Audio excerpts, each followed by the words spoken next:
सुदर्शन जैसा चक्र है जिसके हाथ में फिर भी मुरली रखता है, वो कृष्ण है। द्वारका जैसा वैभव है, ऐश्वर्य है, फिर भी सुदामा जैसा मित्र है उनका, वो कृष्ण है। मृत्यु के फन पे जो खड़ा है फिर भी मृत है, वो कृष्ण है। कृष्ण जन्माष्टमी हिंदुओं का एक प्रमुख त्योहार है, जिसे कृष्ण जन्माष्टमी, गोकुल अष्टमी, कृष्ण अष्टमी या श्री जयंती के रूप में भी जाना जाता है। इस बार जन्माष्टमी 26 और 27 अगस्त को मनाया जाएगा। इस दिन विष्णु के 8वें अवतार भगवान कृष्ण पैदा हुए थे। भगवान कृष्ण के भक्त इस दिन उनकी पूजा करने और उनका आशीर्वाद लेने के लिए मंदिरों में आते हैं। वैदिक कालक्रम के मुताबिक इस वर्ष भगवान कृष्ण का 5251वां जन्मदिन मनाया जाएगा। सबसे बड़ा जन्माष्टमी उत्सव मथुरा, वृंदावन और द्वारका में आयोजित किया जाता है। माना जाता है कि भगवान कृष्ण का जन्म यही हुआ था और उन्होंने अपने बड़े होने के वर्ष यही बिताए थे। मथुरा, वृंदावन और द्वारका में जन्माष्टमी से 10 दिन पहले रासलीला, भजन, कीर्तन और प्रवचन जैसे विभिन्न सांस्कृतिक और धार्मिक कार्यक्रमों के साथ शुरू हो जाता है। रासलीलाएं कृष्ण और राधा के जीवन और प्रेम कहानियों के साथ साथ उनकी अन्य गोपियों की नाट्य रूपांतर हैं। पेशेवर कलाकार और स्थानीय उपासक दोनों ही मथुरा और वृंदावन में विभिन्न स्थानों पर इसका प्रदर्शन करते हैं। भक्त जन्माष्टमी की पूर्व संध्या पर कृष्ण मंदिरों में आते हैं, विशेषकर वृंदावन में बाके बिहारी मंदिर और मथुरा में कृष्ण जन्मभूमि मंदिर में, जहां माना जाता है कि उनका जन्म हुआ था। मंदिरों को मनमोहक फूलों की सजावट और रोशनी से सजाया जाता है। जन्माष्टमी के शुभ अवसर पर दही हांडी उत्सव मनाने की एक विशेष परंपरा भी सदियों से चली आ रही है, जो आज भी कायम है।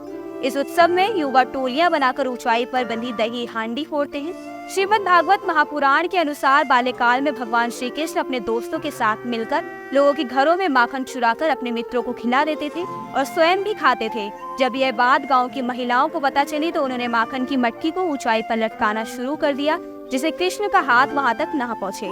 लेकिन नटखट कृष्ण की समझदारी के आगे उनकी यह योजना भी व्यर्थ साबित हुई। माखन चुराने के लिए श्री कृष्ण अपने दोस्तों के साथ मिलकर पिरामिड बनाते और ऊंचाई पर लटकी मटकी से दही और माखन चुरा लेते थे। इसी से प्रेरित होकर दही हांडी का चलन शुरू हुआ। दही हांडी पूरे भारत में सबसे मशहूर है। खासकर गुजरात, द्वारका, महाराष्ट्र के हर गली मोहल्ले में दही हांडी की प्रतियोगिता रखी जाती है। यहाँ मटकी में दही के साथ घी, बादाम और सूखे मेवे भी डाले जाते हैं, जिसे युवाओं की टोली मिलकर तोड़ती है। वहीं लड़कियों की एक टोली गीत गाती है और उन्हें रोकने की कोशिश करती है। मान्यता है कि जन्माष्टमी का व्रत रखने से भक्तों की सभी मनोकामना पूरी हो जाती है और संतान सुख की प्राप्ति होती है। हिंदू पौराणिक कथाओं के मुताबिक विष्णु के 8वें अवतार भगवान कृष्ण देवकी और वासुदेव के पुत्र का जन्म मथुरा के राक्षस राजा कंस को नष्ट करने के लिए जन्माष्टमी पर हुआ था।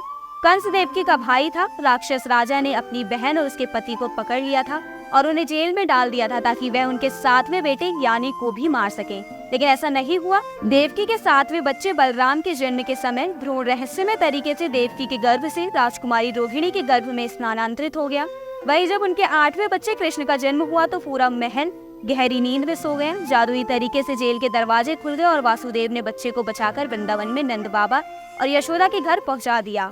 आदान प्रदान करने के बाद वासुदेव एक बच्ची के साथ महल में लौट आए और उसे कंस को सौंप दिया। जब दुष्ट राजा ने बच्ची को मारने की कोशिश की तो वह दुर्गा में बदल गई और उसे उसके विनाश के बारे में चेतावनी दी। इस तरह कृष्ण वृंदावन में बड़े हुए और बाद में अपने मामा कंस का वध किया। तभी से भगवान कृष्ण के जन्म को जन्माष्टमी के रूप में मनाया जाता है। भगवान कृष्ण के भक्त इस दिन को बहुत भक्ति और श्रद्धा के साथ मनाते हैं। इस त्योहार के देवत्व, प्रेम और धार्मिकता के प्रतीक के रूप में भी जाना जाता है। उनका जीवन और शिक्षाएं भक्तों को धर्म, कर्म और भक्ति के आधार पर जीवन जीने के लिए प्रेरित करती हैं।